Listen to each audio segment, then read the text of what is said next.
This is the Louie Tee Network.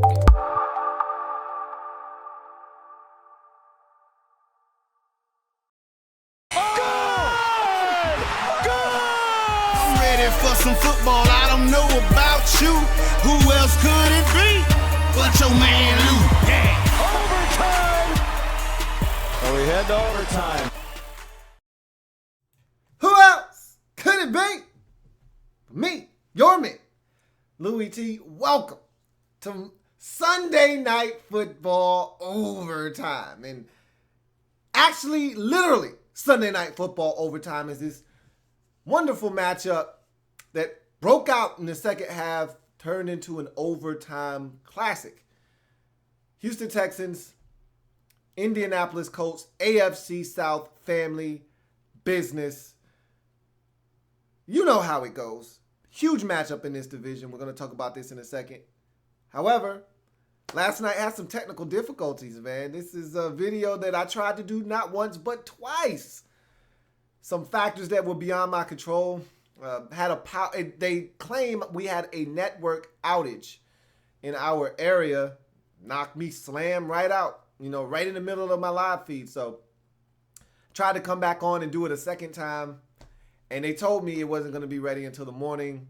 I was hard-headed. I tried again anyway. And I got 5 minutes into the second attempt. And voila, I was down again. So I just said to hell with it. We'll get back at it in the morning. Here we are.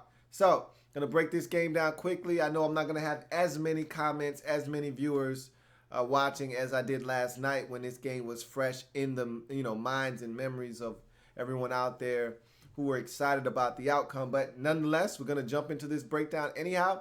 I will say this first and foremost. If this is your first time here on the channel, welcome to the Louie Tee Network for more great content in 2016 and beyond. Subscribe. Okay, that's first and foremost. Also, I'm on Twitter. @InTheLabRoom is the Twitter handle. Go ahead, follow me on Twitter. And also, I'm on Facebook. In the Lab Room is the Facebook page. Go ahead and give me that thumbs up. All my social media platforms right there scrolling at the top of the screen. So if you forget at any time, it's right there for you to remember. Subscribe to the Louie Tee Network. Follow me on Twitter @InTheLabRoom. Like the Facebook page on In the Lab Room is the Facebook page there. So this was a great game. And first place on the line. Colts looking to get back into this division. Titans already won earlier in the day to get to 3-3. Texans sitting at 3-2. A win here puts them at 4-2 and above everyone else. A loss here gets everybody back in the mix, including Jacksonville, who got a surprise win on the road versus Chicago to get them to 2-4.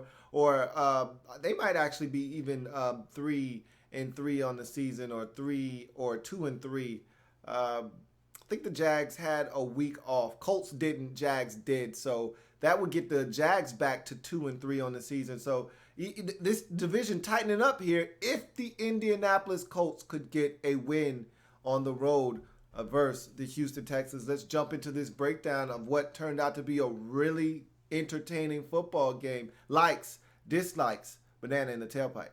Like, dislike, banana in the tailpipe. What y'all, the second team? We're the first team. Yeah, we're not gonna fall for a banana in the tailpipe. You're not going to fall for the banana in the tailpipe?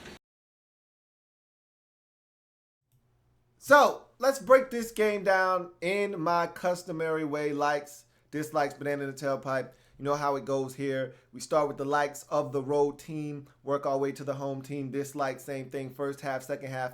We break it down. We go to the first half and the likes for the road team, that being the Indianapolis Colts in this game. I like the quick start by the Colts in this game. They got out to a 10-0 lead, and ultimately that lead would grow to 13-0 before the Texans would see the scoreboard. And I just thought it was important to get out on top of the Texans in this ball game. They haven't shown the propensity to come back from behind this season. So if you could jump on them early, take the crowd out of the game, which the Colts did with that early quick start, you were going to give yourself the best opportunity to win on the road in Houston. Chester Rogers with a nice catch and run that set up some points. Frank Gore was tremendous. This guy is so steady. I just keep waiting for the shoe to drop with him. We'll talk about him a little bit later on, but I thought he got a good start to this game. Also, the defense played well. And this is one of the worst defenses in the league, yet they came out and they played well. They stifled and stymied the Texans early in this football game, helped them get out to that 13-0 lead. And I thought it was important to get out early and do some good things, and they did that. And so I thought the quick start to the game for the Colts was a huge like in this first half. You go to the first half likes for the Texans.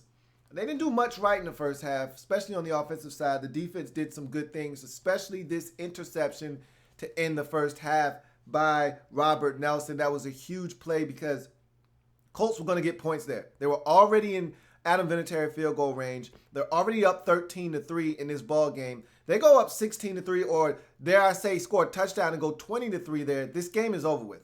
There's no way the Texans, the way they were playing offense, were going to come back and win this football game. So any points before the halftime break there would have been huge for the Indianapolis Colts and detrimental to the Houston Texans. That was a big play. And this guy just was pulled up off the practice squad. This is his first game action this season. And so that was a huge play. He ran the inside breaking route with T.Y. Hilton. Andrew Luck should have never thrown this football. Great position by the young fella to pick it off. Great play to go down and dig it up and make sure they didn't hit the ground. This was a huge play, like I said, in a game where they went to overtime. These 3 points potentially that he took off the board with this interception loomed large in the outcome of the game. You go to the first half, dislikes for both teams. Go back to the Colts. And it's the Andrew Luck interception. I didn't think the Colts did many things wrong in that first half. Like I said, defense, holding it down, only allowing 3 points in that first half of the game. The offense, I thought they did everything that they wanted to do except get in the end zone enough. They would have loved to have turned another one of those field goals into touchdowns, but fact of the matter is you're up 13-3, had an opportunity, blew it with the interception late, but you're dominating this football game. Aside from the Andrew Luck interception, which was the only dislike in the first half, the Colts dominated this game in the first half and had command of this game at 13-3. You go to the Texans in their first half dislikes. The offense was stagnant in the first half. I thought the defense did enough to keep this game close within striking distance. Could have gave up some touchdowns, could have allowed this thing to get out of hand, but they didn't. But the offense didn't do their part, put the defense on the field continuously. They weren't able to sustain outside of the running game and Lamar Miller. Nothing worked in the first half. Brock Osweiler seemed very skittish. And he's a guy that I think was lacking confidence coming into this game. We'll talk about him a little bit later on. But this offense did not look good at all in the first half. You go to the second half and we get back to the likes and we get back to the Indianapolis Colts. And you go to the Vontae Davis interception. They showed a stat with Vontae Davis and him checking Nuke DeAndre Hopkins throughout their careers in Indy and Houston.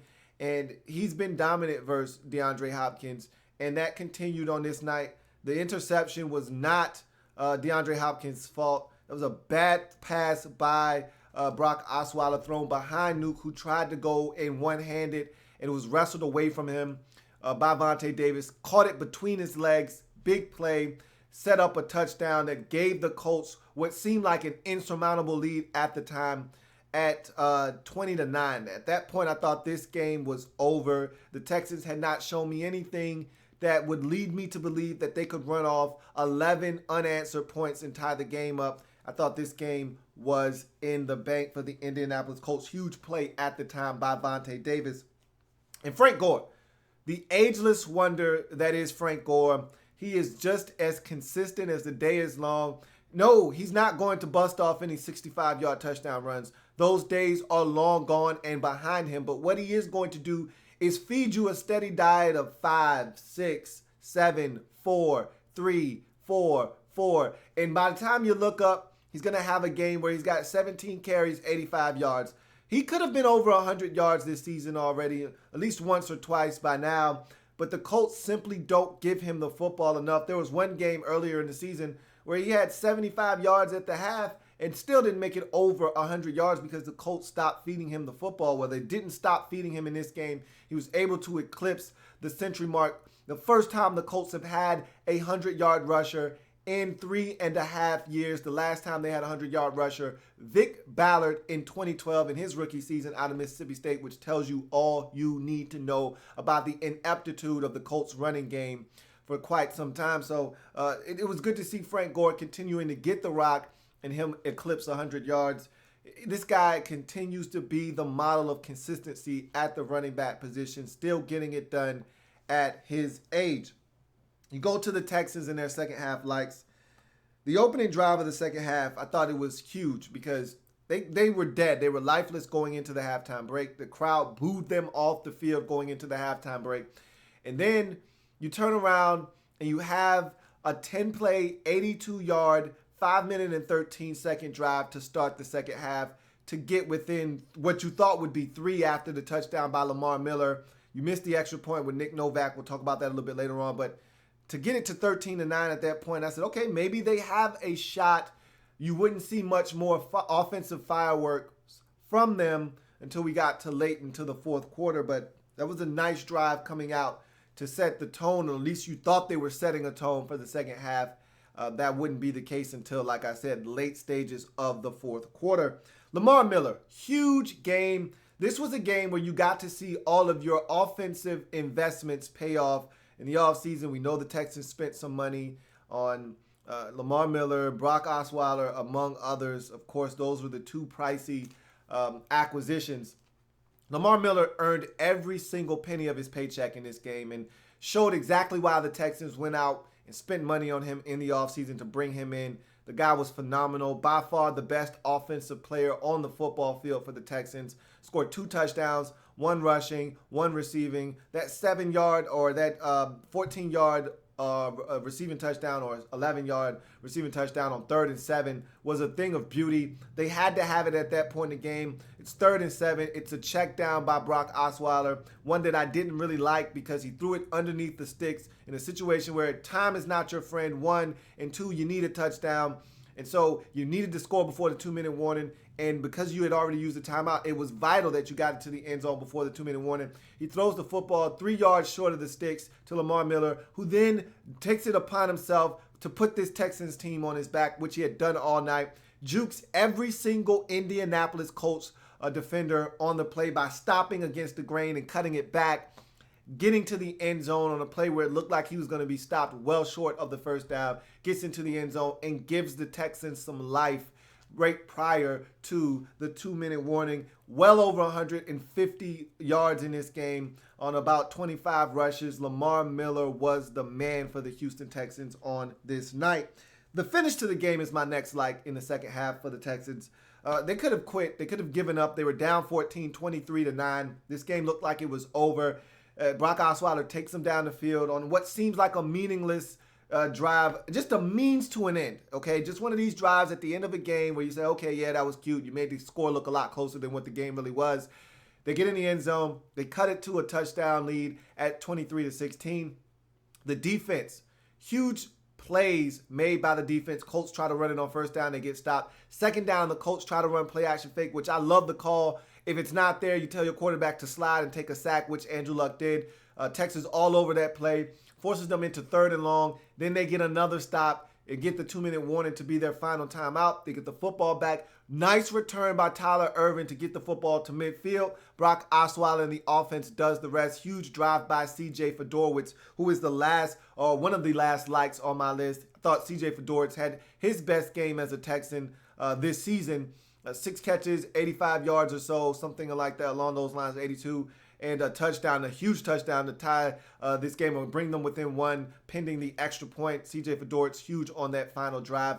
Also, this was a nice symmetry between offense, defense, and special teams late in the game. You get the touchdown, you get the kickoff. Great coverage by the special teams unit to get down there and tackle T.Y. Hilton. Then you get the defense that forces the 3 and out and pins the offense of the Colts deep in their own territory, forcing them to kick from their own goal line, which then gives the Texans offense great field position. And you get a good return from Tyler Ervin and the special teams unit, putting the football right around midfield. And then the offense takes advantage of that, gets into the end zone. Nick Novak finally comes through after missing an extra point earlier.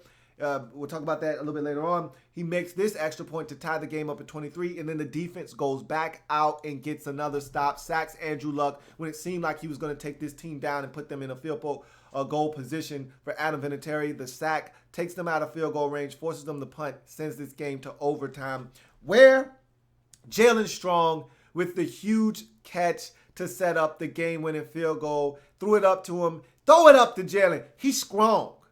That's where he get his confidence from. And that's a guy that we've been waiting to see make some plays for this Texas football team. And Brock Osweiler threw a beautiful ball, gave Jalen Strong a chance, and that was a hell of a catch. The corner was in position. Rashad Melvin, you can't ask him to do much more than that other than break it up. And he couldn't get it because Jalen Strong put it in his two strong mitts and was able to go to the ground, maintain the catch. I was surprised he even stayed in bounds, did a tightrope act to stay in bounds down the field. Great job by Jalen Strong to make the play of the game in overtime. And Nick Novak able to punch it home to give the Texans the 26-23 victory in come from behind dramatic fashion. Brock Osweiler finally got his opportunity and took advantage of it. We'll talk about him a little bit later on. Let's get to the dislikes in the second half. We go back to the Colts. Colts pass on a field goal from the 11-yard line and go for 4th and inches, and Andrew Luck is sacked by Whitney Merciless. Look, I don't really have a problem with this because 2 plays later, Brock Osweiler is picked off by Vontae Davis. And 2 plays after that, Andrew Luck runs it in for a touchdown to give the Colts a 20-9 lead. So you could argue that they could have kicked that field goal, but then maybe they don't get the 7 points in the touchdown. Who knows? I'm just saying it's not that much of a big deal, not something you should really bellyache or gripe over, because at the end of the day, you're trading 3 for 7. They end up getting a touchdown after the defensive play by Vontae Davis. So I don't really have that much of an issue with that. What I do have an issue with is the late game defense. The Colts' true identity defensively shined through late in this game. This is a bad Colts defense. They had an opportunity. This is a tough way to lose a football game. You're up 14 points with under 3 minutes to go in the game, and you blow it. That is inexcusable. You worked too hard to build this lead, to give yourself a chance to get back to 500 on the season, to give yourself a chance to get into first place in the AFC South. And in less than 3 minutes, you blew all of that, and the defense is much to blame. The offense could have gotten a first down, but look, they're in a position where they're just trying to eat up clock, force the Texans to use their timeouts. It's up to the defense to stop the other team from scoring 2 touchdowns in less than 3 minutes. And the Colts simply could not do that defensively. That's a shame, because this was a game that you should have won. You played well enough to win for 3.5 quarters, literally 3 3/4 quarters, and didn't play the remaining 4 minutes of the fourth frame, and it cost you dearly as the Texans were able to come back and take this game from the Indianapolis Colts. You go to the Texas second half dislikes. Missed extra point by Nick Novak. I've talked about Nick Novak, him being an ex-Washington Redskins field goal kicker. I can tell you all about him. This is a guy that is inconsistent. I've already talked about him this year. Look, I understand that when you had Randy Bullock, a guy you drafted out of Texas A&M, he didn't work out. And so Nick Novak proved to be an upgrade for you. And I get it. I understand that. But you can upgrade over Nick Novak. I'm telling you this. There are better, younger options out there. You just got to look. You got to be willing to try these guys out on a Tuesday and see if they can come win the job away from him. But that being said, he missed the extra point. He comes back, hits the game winner later on in the game. So all is going to be forgiven. But this is a guy that is going to miss more kicks for you in some pressure situations. You're going to find out that you need to do better at the field goal kicking position. But as of right now, Nick Novak, the hero of the game. But he put them in this position. Had he made the extra point earlier in the game after the first possession of the third quarter, this game doesn't go to overtime. They win 24-23 in regulation, potentially. Whitney Merciless face mask penalty on third down sack. These are the unfortunate penalties that just happen when guys are just trying to get to the quarterback sometimes. It's just something that is unavoidable at times. You're just trying to get to the quarterback. He's trying to get away. You stick your arm out. Your hand just accidentally hits his face mask. And they had him. The Texans were going to get Andrew Luck down. Meeting of the minds at the quarterback between Whitney Merciless and Jadeveon Clowney, and he just had his hand hit the face mask, did Whitney Merciless, cost them an opportunity to get the football back to the offense instead. of the Colts having to punt in a 4th and long situation turns out to be a first down for the Colts. They would ultimately get a field goal out of that possession when they should have been punting. So that was a huge turn of events in the football game. Brock Osweiler picked off after 4th down stop, so you get some momentum. You just scored a touchdown not too long ago. You're only down 4. Defense get a huge stop and get you the football back. Now you got an opportunity to really get the crowd going, and Brock Osweiler throws an interception that allows the Colts to take what seemed like an insurmountable 20-9 lead in this game. Osweiler up until that point was horrible. And I was actually talking to a Colts fan, Enrique Valencia, on Twitter, and he says, "Are you still backing Brock now? I mean, really, come off of it. Give it up." And I'm like, look, man, he's making it hard on me. I'm not going to lie. I'm slowly starting to turn on Brock, but he's a young, I keep reiterating this, he's a young quarterback, and I think he's lacking confidence. And there's a report out that him and his head coach, Bill O'Brien, got into a heated discussion about the play calling, which I haven't agreed with. And you've heard me say that in previous videos dealing with the Texans. I don't agree with the play calling. I think it's been shoddy at best. And they haven't done him any justice with the play calling that they've had. But that being said, he's got to play better. And I had a conversation with Brock. I said, look, man, you got to play better, man. Look, I understand you're a young quarterback, and right now you're lacking confidence. Where's the guy that I saw against the Arizona Cardinals in the preseason that lit them up, that gave everybody hope that if he could play this way and the defense plays the way that we know they're capable of playing, why can't the Texans be one of the best teams in the AFC? Where's that guy? I need that guy back. Because this guy that I'm watching now is lacking confidence. You're playing like a kid, a scared kid, but you're getting paid grown man money. It's no time for you to be scared right now. This is no country for scared men. Tighten up. He said, I got it, man. I hear you. You're right. I got to tighten up. I said, all right, well, I don't want to hear no more damn excuses. Get it done. And that 4th quarter came, and I saw the same scared Brock Osweiler till about 4 minutes left in the football game. He took his team down the field, and Chris Collinsworth said it best. Look, Brock, here's your opportunity to get everybody off your back. You want to endear yourself to the Texans fans. You want to give them hope that they didn't make a mistake. Take your team down the field, down 7. Ball at midfield. No timeouts. 2 minutes left. Plenty of time to take your team down the field and get into the end zone. Go do it. Make it happen. Take this game to overtime. And in about 5 or 6 plays, they were in the end zone just like that. C.J. Fedoritz, touchdown on a gorgeous throw over the middle of the field on a seam route. He had to have it. He got it, took his team to overtime, then made the big throw in overtime to Jalen Strong down the sideline to get this win for the Texans. Huge win. This could be one of those season-defining and season-changing wins for the Texans.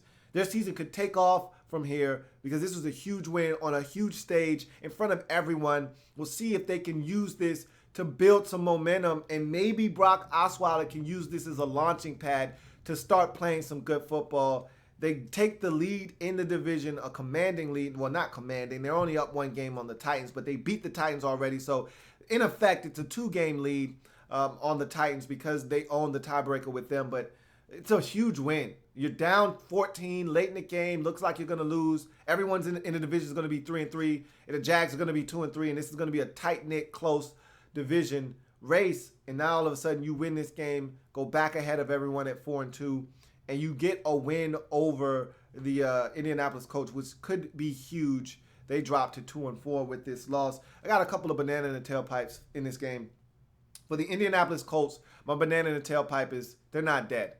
And this is a gut-wrenching, debilitating loss. But they're not dead. I refuse to believe that they're dead after this game.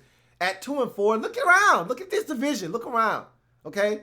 If you think they're done, what are you seriously looking at? This is the AFC South division that is wide open. The Jacksonville Jaguars at 2-3 are right in the midst of this thing. So are the 2-4 Indianapolis Colts. Did the Texans show you anything that gives you the reason to believe that they're going to run away with this division and hide? Because I didn't see that. The Tennessee Titans are the Tennessee Titans. They're 3-3 right now, but are you seriously considering the Tennessee Titans to win this division? I mean, seriously, what are we talking about here? This division is still wide open, and it's anybody's call as to who's going to win it. I've got my money on the same team I had my money on going into the season, the Houston Texans, but they haven't instilled confidence in me, that's for sure. The Colts are not dead. And they've played a brutal schedule to this point. Their schedule is going to soften up slightly. They still got some tough games coming their way. Still got the Packers. Still got the Vikings. Still got some tough ones coming their way. However, they can be better. I expect them to be better. Is it going to be enough to win this division? I'm not sure about that. The defense is really bad. But they're not dead. Don't count this Colts team out just yet. And my banana in the tailpipe for the Houston Texans is Brock Osweiler. I haven't given up on Brock yet, man. But he's got to play better. He's got to play better, but I still think there's hope for Brock Osweiler, man. I know everybody's down on the young man, wants to count him out. And I keep trying to tell everybody he's wet behind the ears, man. This kid he's a kid. Essentially what he is as a starter in this league. And I know the money suggests that he's a grown man and he's got to step up. But this guy doesn't have a full season of NFL starts under his belt yet. He's still approaching 16 NFL starts. He's not there yet.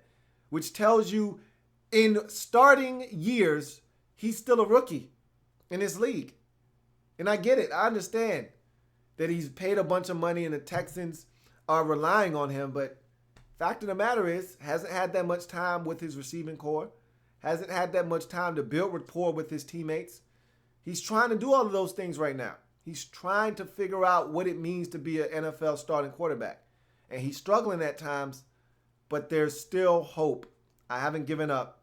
I think Brock Osweiler can get the job done.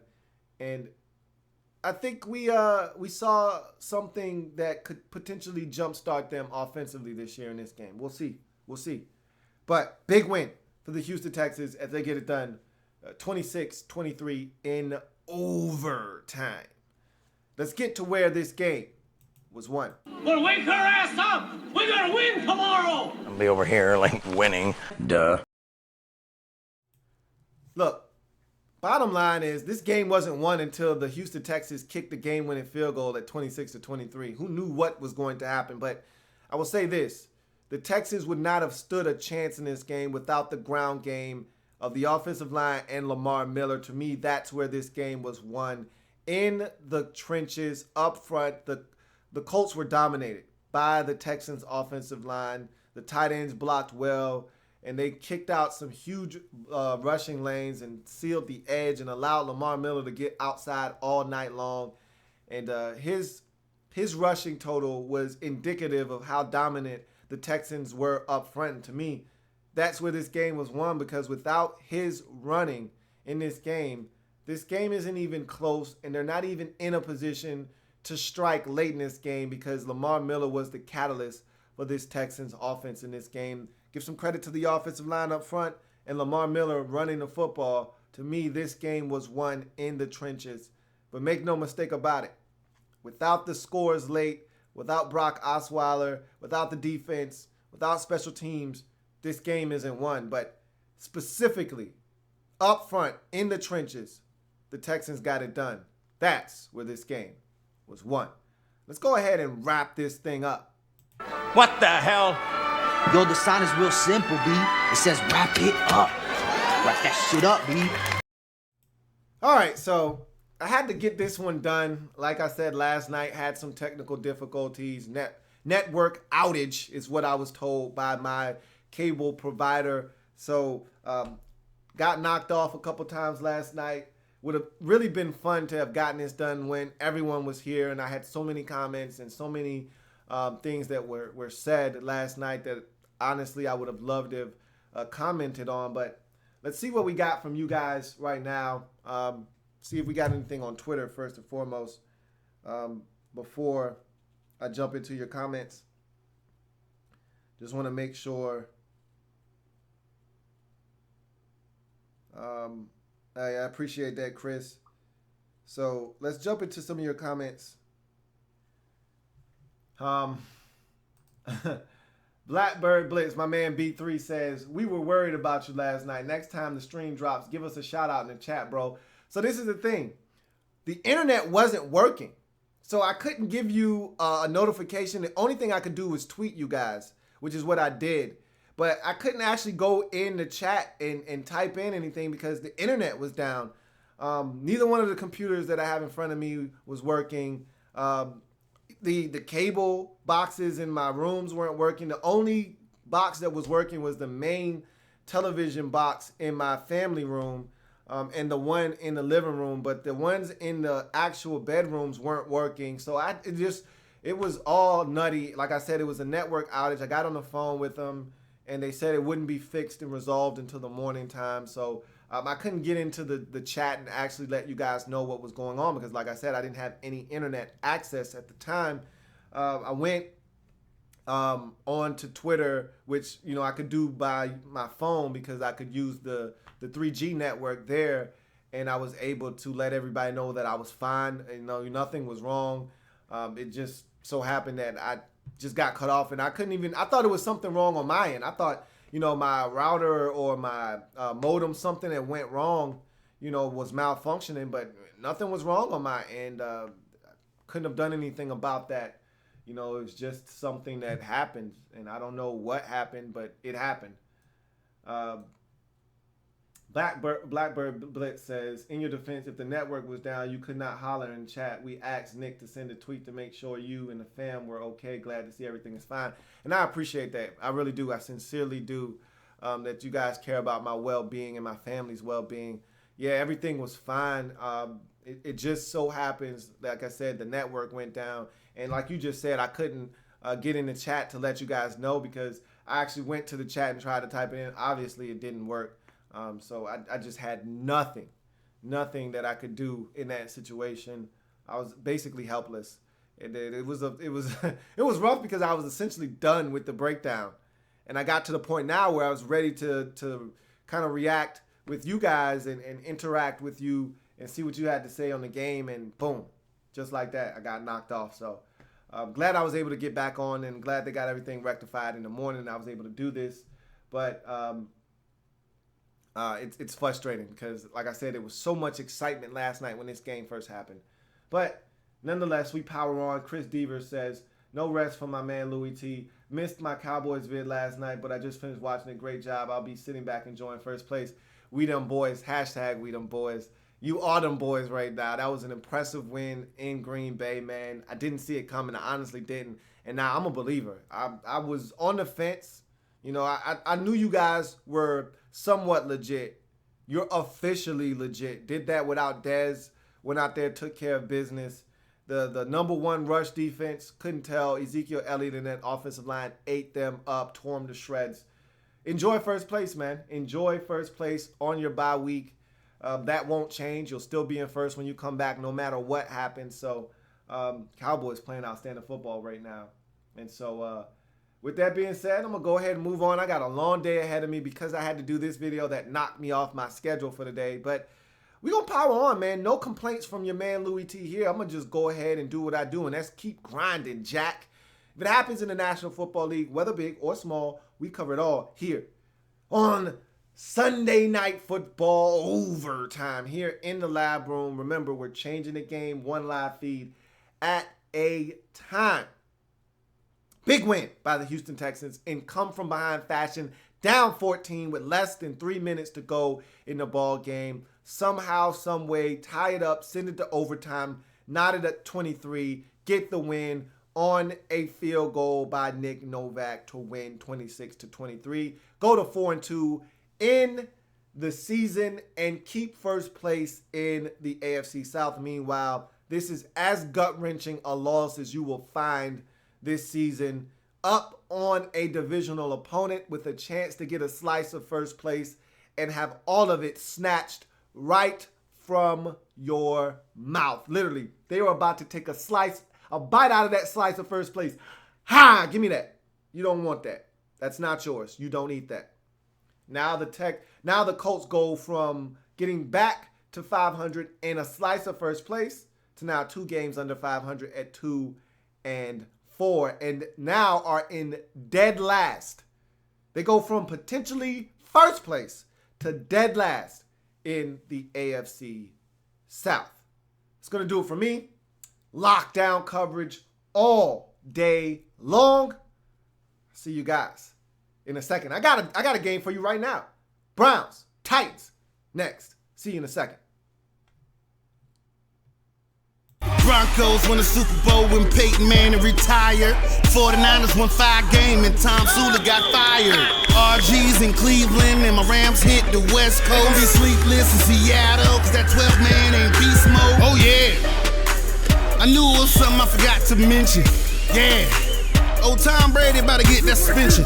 Yeah, I know the Pats fans probably think that's whack. Yeah, but at the end of the